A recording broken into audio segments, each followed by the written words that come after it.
Here we are, born to be kings. We're the princes of the universe. Whoops. You ready, Hoit? Yeah. Aren't you ready? Yeah, might as well. I guess I'll knock my turtle down since your tiger fell. It happens. Oh, well. We are back, and kind of fitting that it's not going perfect because it's been a while. Yeah, it has been a while. We had spring break in there. We had catching up from not doing anything over spring break. We teach sometimes. And so now it is time for the podcast. The podcast. Oh man, I'm looking forward to this episode. It's kind of got some deep question I want to ask you, just kind of to start us off. All right, what is it? Well, this one I bet everyone's been asked at some point. I bet it's been around since the beginning of time. But Hoyt, do you want to live forever? That is a great question. Part of me wants to say yes because I could experience all the things that I geek out on with our studies in history. I could experience all that. I get to see the long-term effects in real time, which would be kind of crazy. I have a bad memory, though, so I don't think I would be able to take advantage of all those memories. But I think my final answer is going to be no as I'm talking about it, because I think what's so special about life is that you get the experiences that you get. And if you were immortal, there would be no closure on any of that. And then you'd lose all the people that you love over time. I mean, that would be rough, wouldn't it? Yeah. Old guy with some good wisdom. And usually I would think the older you get, the less likely you're supposed to say yes to that answer or that question. I guess so. And even for me, I'm like, no, I don't want to. You don't want to? No, because think about it. What if you could be 90 years old forever? But no. If I could be like 26 forever, sure, that's a lot better. Do you want to live forever? But the thing is, if you live forever, you've got to have an income forever. You've got to have a job. I don't want to retire anytime soon, but to know one day I'll be able to just quit working and be good sounds pretty awesome. Yeah. Well, you know how all the old Norse kings would have their hoards and they would, kind of stash away their treasure places? Yeah. I think if I was immortal, I would just get all sorts of treasure stashes going. Anytime I could, get some extra money here and there, I think I would be the wealthiest man alive. In fact, maybe the wealthiest man alive is immortal. But when you look at it, the stock market. Ooh. You invest in it when it's at one point, and then just you don't touch it and you let it ride. Uh-huh. There's a good chance that in 200 years, that stock market can be very different, as in a lot bigger than today, just because that's the nature of economy. That's the nature of all that stuff. Yeah, true. You would get to see the collapse of civilizations. I'm just thinking all this cool stuff you'd get to see. But I don't want to live through that. I don't want to see it. And being a fan of the Lord of the Rings, the elves who are basically immortal are all standy and stuck-up-ish, and it's just kind of I don't want to be that type of person. That's true. I mean, when I think of elves, they're all hoity-toity. They think they're better than everybody. Yeah. They stick their pinky out when they drink their tea. No, I'm just kidding. But yeah, so that's what we're kind of talking about, is living forever. And what would you do to gain it? Because one of the big quests, so to speak, I guess we can use quests here since it's all that fantasy world, is the elixir of life. Throughout history, the elixir of life has been something people have been looking for. You've always wanted to have that elixir, potion, stone, cup. There's so many versions of it out there that it just promotes people to go look for it. Yeah, if you weren't born immortal, you had to go figure out how to get that immortality, whether it was the herb, the potion made from the herbs, that special cup. So yeah, are we going to talk about all this today? I think we should talk about at least the famous stories of what the elixir of life was, the different things they used, and some of the major failures that they thought would work. But when you look at it from today's perspective, it's like, you really thought that was the potion of life? Yeah, we'll talk about maybe at least one, happy accident, an invention that came out of the elixir of life that didn't exactly promote immortality. No. All right, so some other names. We have elixir of immortality, elixir of life, eternal youth, fountain of youth, philosopher's stone, and the Holy Grail. Those are the ones that always kind of popped up when I was doing my research of different versions, different civilizations, different stories have different names for it, but at the end of the day, they all have the same thing. You drink this potion, you drink from this cup, you use this stone, and you're gonna live forever. And then, maybe the tree of life as well. Oh, tree of life with the Norse, I've heard it. There's several different trees of life in the different cultures, and I think some of those are the same sort of thing. Okay. Immortality. Yeah. Just as you can see, everyone has their story. Every ancient civ, every myth, every civilization that has created myths has something out there because they were polytheistic, so their gods lived forever in Mount Olympus, in the sky, somewhere else.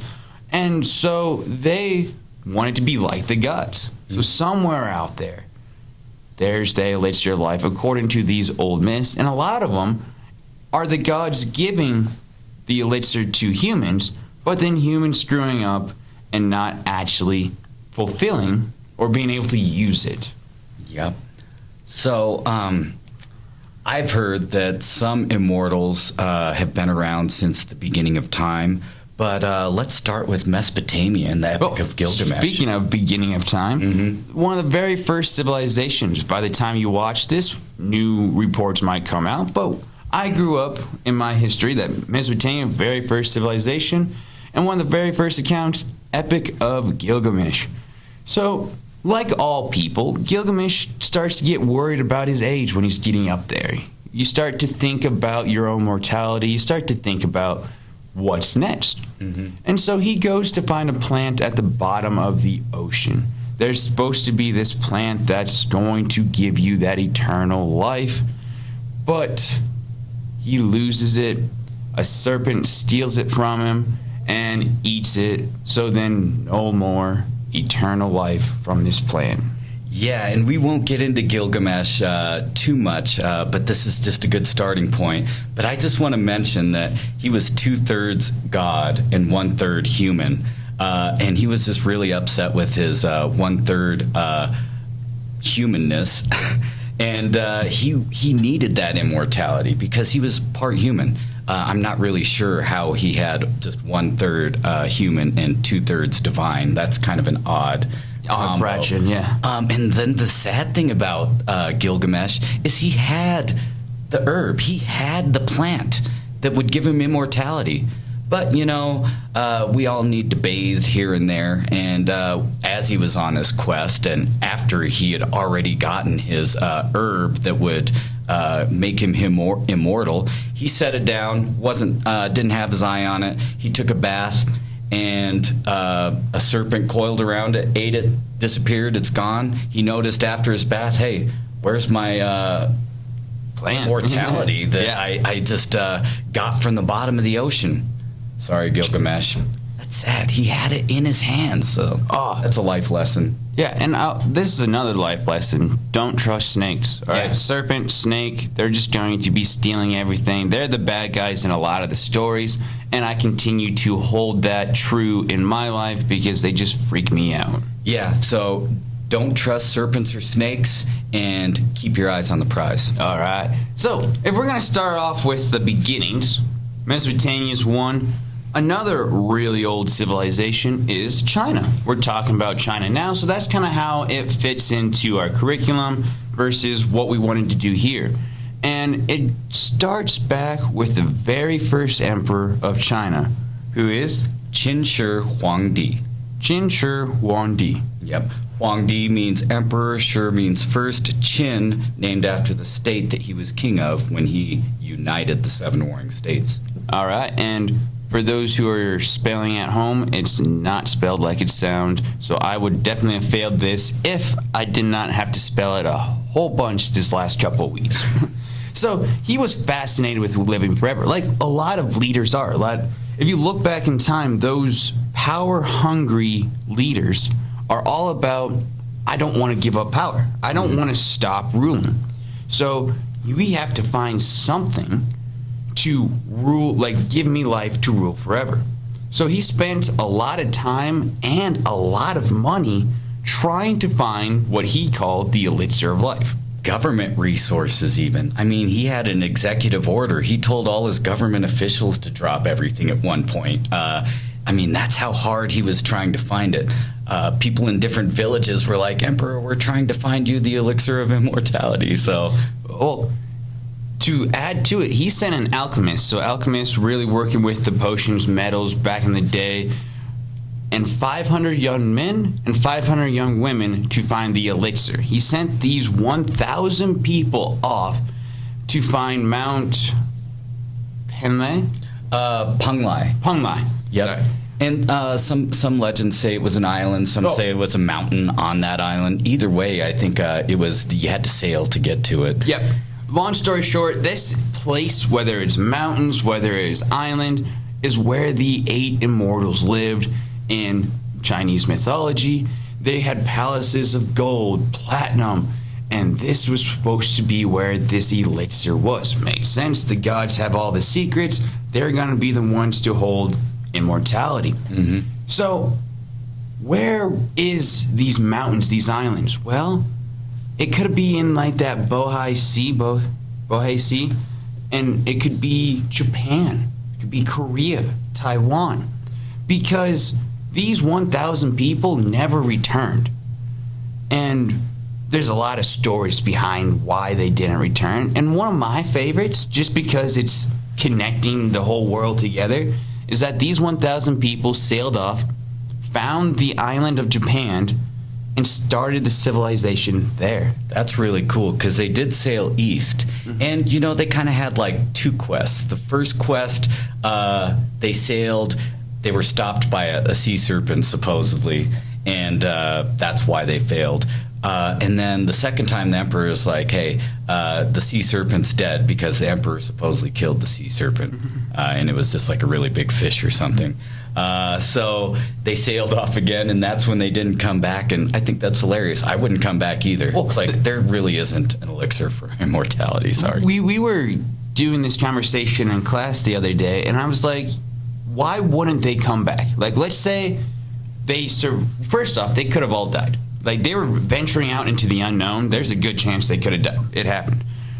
But let's say they survived. Why wouldn't they come back? Well, you were assigned by a power-hungry emperor to find the elixir of immortality.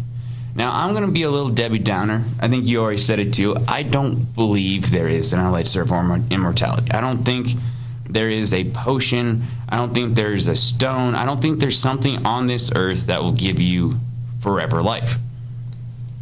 But it could be out there. I could be wrong. It has happened in the past. Not often, but it has happened. Technology could make it happen. It's one of my favorite sci-fi themes. So, that's a whole nother episode. Yeah, that's in the future. We're talking history. But yeah, but physical potion, not technology, that's a different story. But I don't believe that. So if can't find it, I'm not going to go back to the emperor and say, hey, boss, I failed you, because there's a high chance he just kills me and sends someone else to go. Yeah, he probably wouldn't be the cool boss or the understanding boss like David Grabowski. He might be more like, you failed me, you're dead. Yep. He might be, just because I'm a big New York Yankee fan, George Steinbrenner, right? If you don't get results, we're going to find someone who will. Mm-hmm. Now, it shows with a lot of the World Series the Yankees won, but it also shows where we've given up on some good talent for older players and have failed sometimes. So it's one of those where he wasn't the nicest person. going back to the first emperor. And so the people were kind of like, you know what? Let's start our own place over here. Yeah, not the nicest person. Just one little story to share. I think he gathered up like somewhere around like 500 of the best scholars in China and kind of buried them alive in a pit. Just an example of how he wouldn't be the best boss. Yeah. So just showing why they disappeared. And to add to his, I'm going to call him crazy, just because he's dead and I'm alive, so I can make fun of the dead people.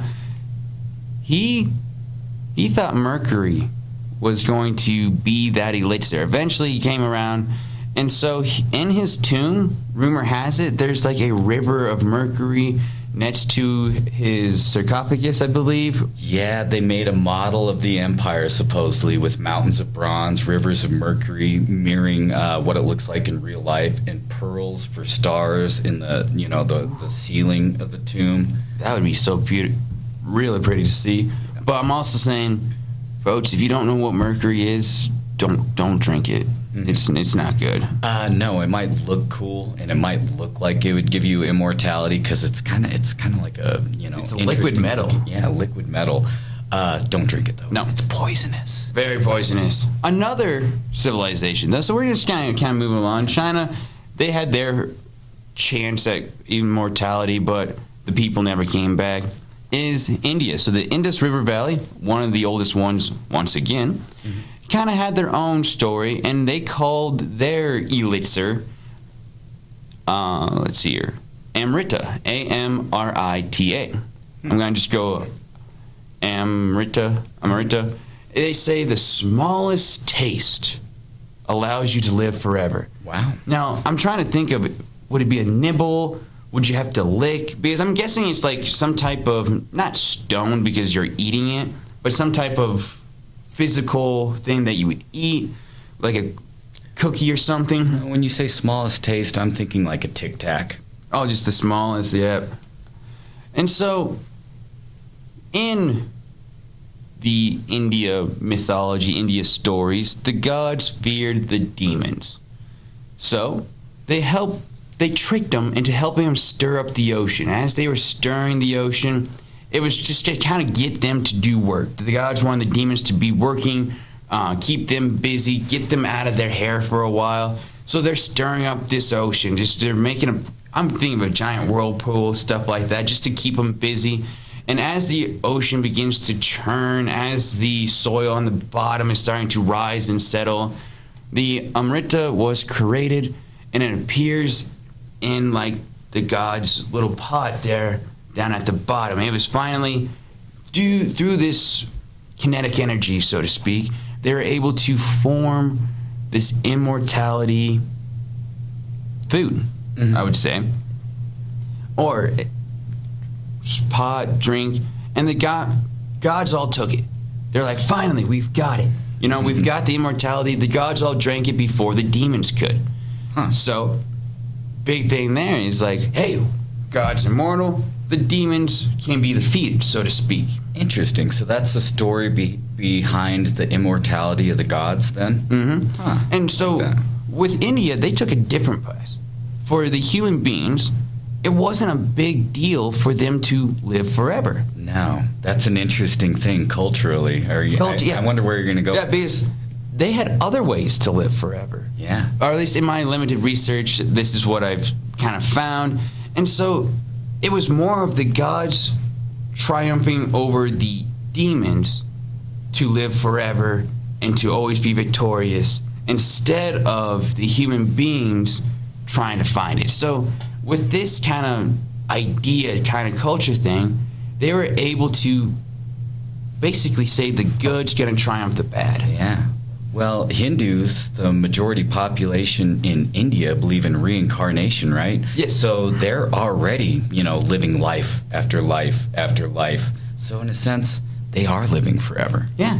So I think that just kind of goes to show the difference, too, where it's like that culture, that civilization at the time, we're like, we don't need to live forever because their religion, their beliefs, and also they're like I like the good triumphing evil story part of it too, because in all mythology you can take morals from it or a moral lesson from it. It's kind of like Disney movies, you have to have a moral behind it. And so it kind of shows there. As the years go on and as more civilizations rise and fall, Europe decides we want to live forever. All of a sudden, Europe, as we know, starts to conquer the world. We have Great Britain, we have Spain, we have those countries that are just traveling everywhere. They're hearing the stories from Mesopotamia, from China, from India, from Japan, and they're starting to piece together their own beliefs of this immortality. For the English, or Great Britain, at the time, I would say they really came with the Philosopher's Stone.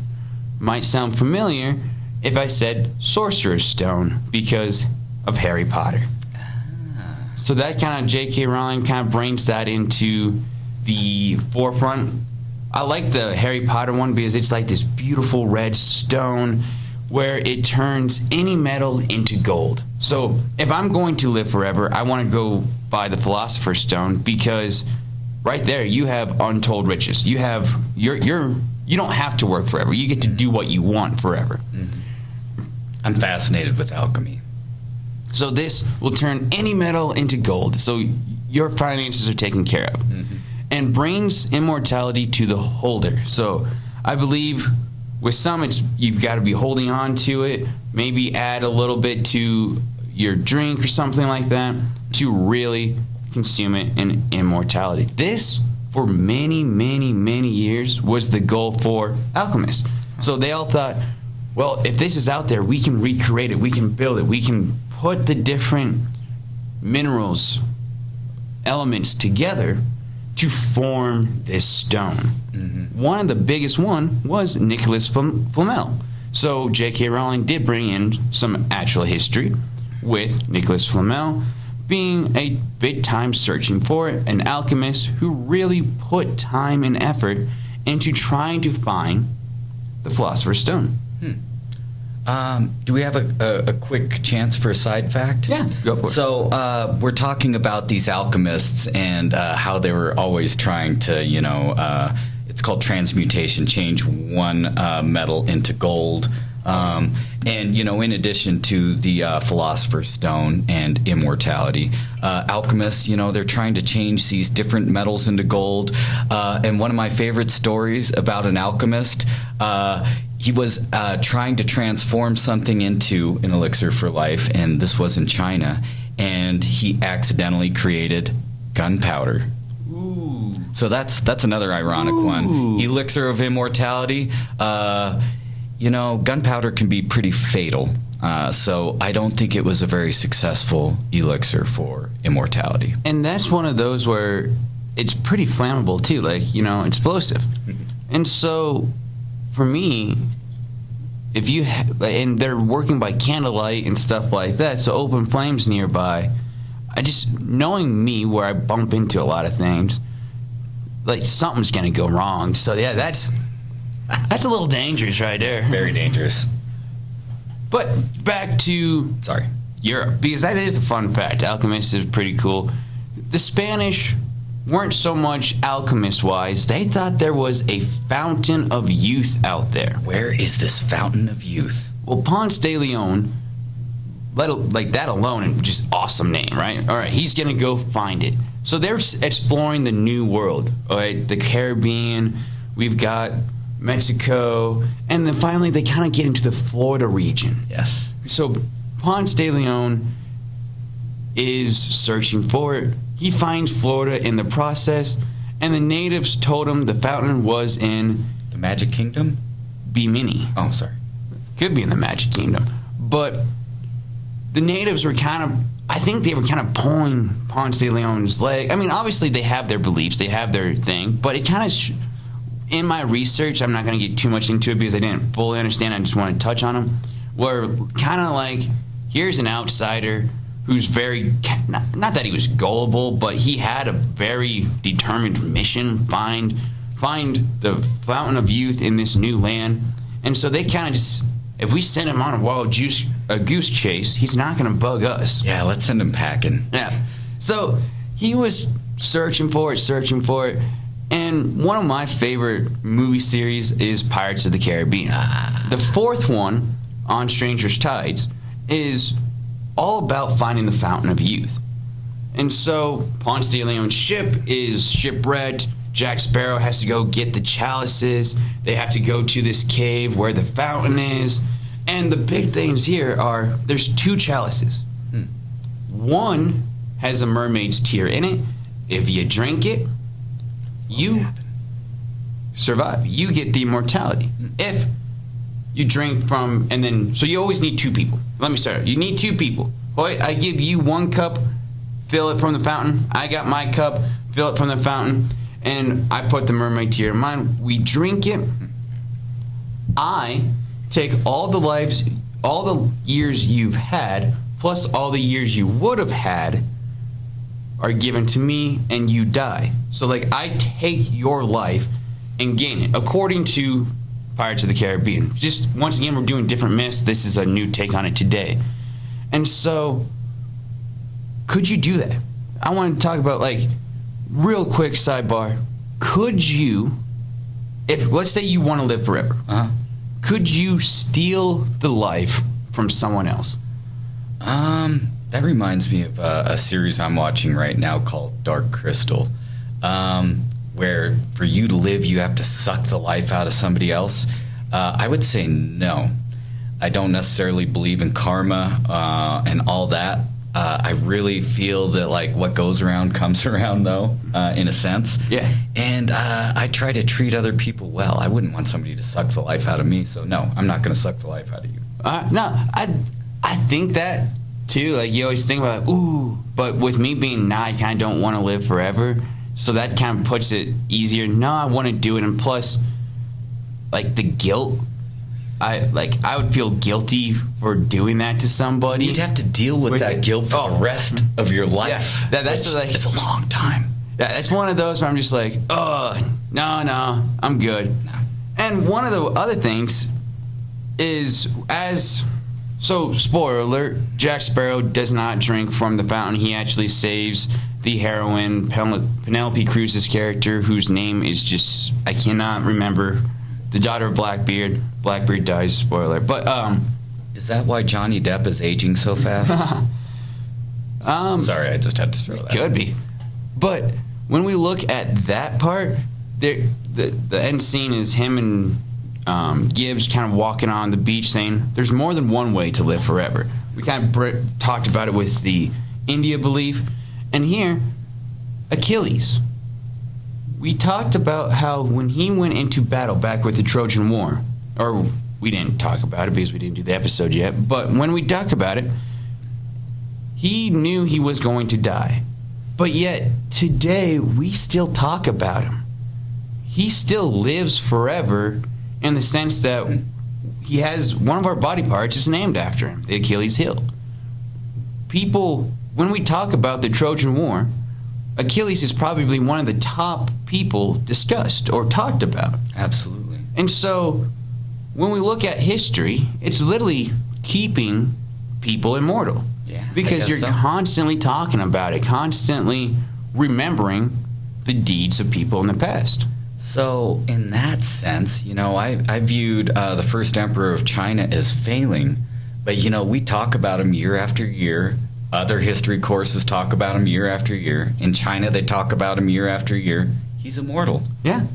So that's like when I joke and talk about it, it's like in 100 years, in 200 years, 1,000 years, when we're all gone, and people are still talking about this podcast, still talking about my teaching style, my back-to-back championship of middle school district champs, I'll be living forever too. Yeah. So that's just kind of fun, other living forever ways, where I get to be here even though I don't have to work here. So it's just a fun, different way of immortality. Yeah, for those of you that thought there can be only one, there's multiple ways that you can be immortal. So, strive for it, I guess. Langle and I are going to strive for it. We're going to be immortal. We're going to be podcast. And a final one with Europe is kind of King Arthur and the Holy Grail. They believe that this cup, the drinker from it, would gain immortality. If you've seen Indiana Jones in The Last Crusade, Indiana Jones finds the cup. He's able to save Sean Connery and stuff like that. It's just a Awesome way. movie. Oh, I love the Indiana Jones series.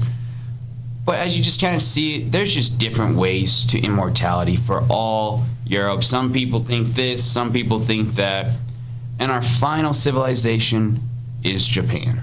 Japan, okay. Yeah, I know we're kind of bouncing from east and west, but as I was reading through, this is kind of how it popped up. And I kind of like Japan's because it has, once again, kind of that moral story or that connection to real life. If you really dissect it, it kind of is like, oh, so that's just kind of telling how it is for humans or how it is for people. So the moon has the possession of the waters of rejuvenation. So once again, a brand new word, brand new saying, but still eternal life. The moon goddess, moon god, decides, you know what? I should give this to humans. You know what? They need all the help they can get. Mm-hmm. I should give the waters of rejuvenation to human beings. Everything has equal and opposite reactions in this world. So the serpents of death also have to come to earth. Because while you could live forever, things do go wrong. You can make mistakes, and those punishments there. So humans were entrusted to carry the water down to earth.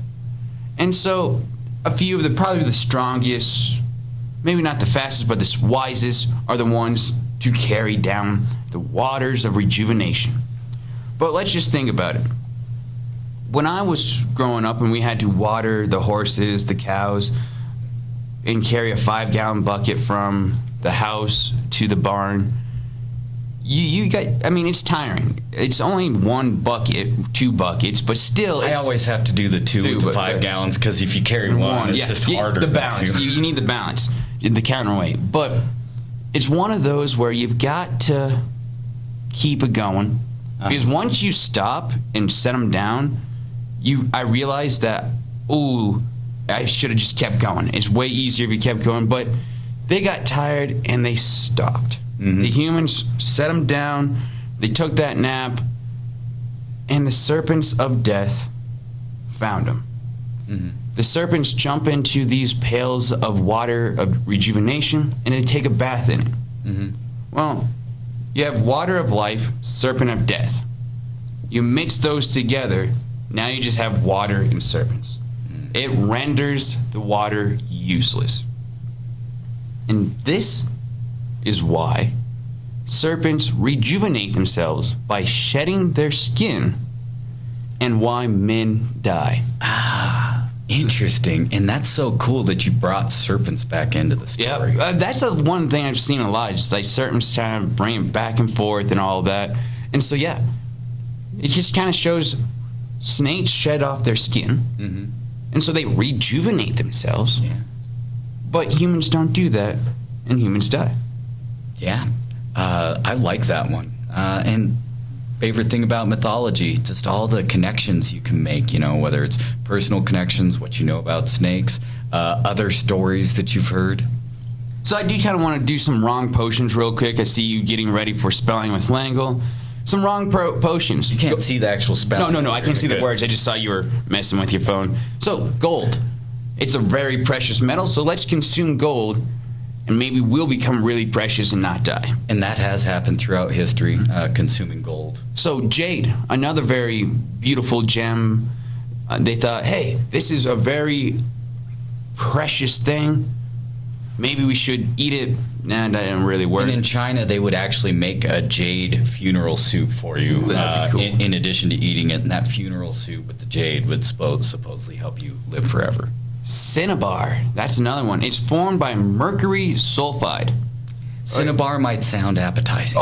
Don't eat it. Like the name sounds cool, and it even has like that reddish, cool look to it. But mercury, poisonous. Sulfide, like sulfur.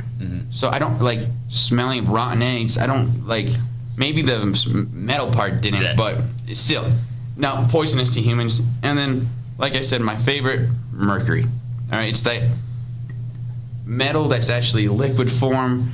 It was used in barometers, I believe, but way back when. But that it's poisonous to humans. You drink it, you're not going to last very long. And that's actually how the first emperor of China died, I believe, right? Cinnabar, eating cinnabar. In a cinnabar, yep. Just once again, trying to live forever, and then, whoops, didn't really work. Nope, at least we don't think it did. But, I mean, like we were saying, he lives on as a legend, basically. I like it. I like it. All right, Hoyt, it is that time. We are winding down. I think we're going to get a decent time in here. Spelling with Langle. It's been a while. I've been practicing different words. You should have seen the board yesterday as we were doing a concept map.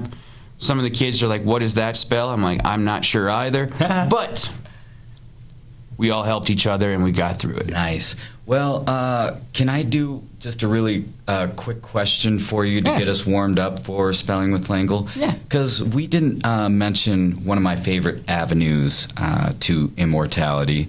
So I'm wondering, I'm going to bring in the pop references in here.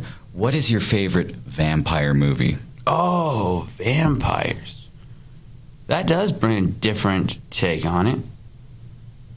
Now, here's the problem, right? Because... Just don't say Twilight. Sorry. No, you're right. That's a terrible movie. But I think that's the only, like... It's the only one you're thinking of? Vampire movie... What about Underworld or something? I haven't seen Underworld. What? That's homework assignment for Langle. Oh, yeah. Go watch all the Underworld movies. What's the Wesley Snipes one? Blade. I haven't seen Blade 1, 2, or 3. I have seen parts of 3 because Triple H is in that one. Triple H. Oh, the wrestler. Yeah. But I'm going to be honest with you. Vampire movies, I haven't really watched. I think because when I was growing up, Twilight was the big one. And I'm like, I've seen it. And congrats to the actors and all that stuff, but it's not my taste in movies. And I think just ever since then, I'm like, I don't care about vampires. Interesting. Like everyone was like, I think my age group was crazy about vampires because of the Twilight book series. And they're like, oh my goodness, Jacob versus who? I don't know. I remember one's named Jacob. Well, maybe really quick, zombie movie then? Because they're kind of immortal in a sense. The zombie one is Zombieland with Woody Harrelson. Oh, yes. Yeah, that one. So good. Just because it fits, it's just hilarious. So good. It's hilarious. There's probably better ones out there, but I just love that, especially Bill Murray's cameo in that one. It's just so funny. Okay, sorry. No. I got us sidetracked. So I'll start out with our first word. I got the idea from, we were talking about Indiana Jones and the Last Crusade, and he kind of has to go through some trials to even get to where the Holy Grail is, right? Yep. So this word comes from the scenes before he gets to the Holy Grail. The word is penitent. Do you need a definition or anything? Give me a definition because I think I know what it means, but so like it's like being repentant. It's it's basically feeling guilt or sorrow for something. Yep. All right, can you say the word again, nice and slow? Penitent. Penitent. All right, penitent. Penitent. Penitent. Boom. That is it. Really? Incredible. I got to remember which of these. Yeah. Oh, Langle does it again. Wow. I'm not gonna lie. I thought it was harder. Like it's one of those where it just straight up spelled it out and bam. Yeah. It was one of those where I'm like, no, this is too easy. Like it can't be this way. There's got to be a Y in there. Not why. I thought it was because it's one of those where I probably pronounced it very different than how it's supposed to be pronounced. So I'm like, I gotta be missing something. Let me look through I got the random list of, semi-difficult. No, yeah. I'm going to It's go okay. with one that isn't so difficult, but we're describing the fracturing of the Roman Empire and the Byzantine Empire and all that. And they use a word to describe a couple of these fractures, and the word is schism. I was going to say schism because I thought that's the word, but schism is the official word, not schism. Schism. Look up the Great Schism. Yep. I've seen the word multiple times through different studies. Schism. SCHISM. Schism. 2 for 2. It's been a while since we did the podcast, Spelling with Langle, all of this. He's rejuvenated, apparently. Oh, yeah. What are you drinking? I mean, is it rejuvenating the brain cells and you remember every single word you've ever seen in your life? No, it helps me wake up in the morning. Oh, same here. Yep. So my waters of rejuvenation, Folgers. Folgers. It's the best part of waking up. Best part of waking up. Folgers in your cup. All right. Let's wrap this up. We've been here a while. We've had fun. We've talked about immortality. We've talked about how people try to get it. And I guess my first part of homework is just, do you think there is an elixir of immortality out there? Why or why not? Like I said, I play the Debbie Downer sometimes, the dream ruiner, by saying, no, I don't think so. But I do believe there's other ways to live forever. And so, is there an elixir of immortality out there? Interesting. Do your research. I'd be curious, do you want to live forever and ever? Yeah. Do you want to be forever young? That is the question. All right, Rod Stewart. Great song, by the way. I think the kids are thinking Jay-Z, but I mean, they don't even know who Jay-Z is. All my references are old and older. All right. So, if you, yes or no, whether you say you want to live forever, what legend, myth is your favorite or the one that you would use to live forever? Do you want to have a stone you have to keep track of? Do you want a fountain of youth? Could you steal the life from someone else for you to live forever? Do you want a holy grail, that cup that you have to make sure you stay in charge of or can't forget? Do you want a potion that you have to take every year, every day, or however many times? Stuff like that. So basically what we want to know is your ideas on immortality. Yes. Very tough homework assignment. It should take you 2 to 3 hours, maybe longer. But if you're living forever, 2 to 3 hours is nothing. Drop in the bucket. Drop in the bucket. So my favorite part of the podcast is the words of wisdom. Do you call up your parents every once in a while and you're like, I need some more words of wisdom from the ancient Iowans? Well, we do talk at least once a week, sometimes more if I have a adult thing. I'm like, hey, what does this mean? Because, what's a mortgage? What does it mean that it's past due? No, actually, I'm one of those people who pays my bills early. I just want to get it done and out of the way. Best way to do it. All right. Let's see here. Oh, this one kind of rhymes for us. We'll go back to the rhyming things. As the ancient Iowans always say, if you leave open the gate, the animals won't be on the plate. I like that one.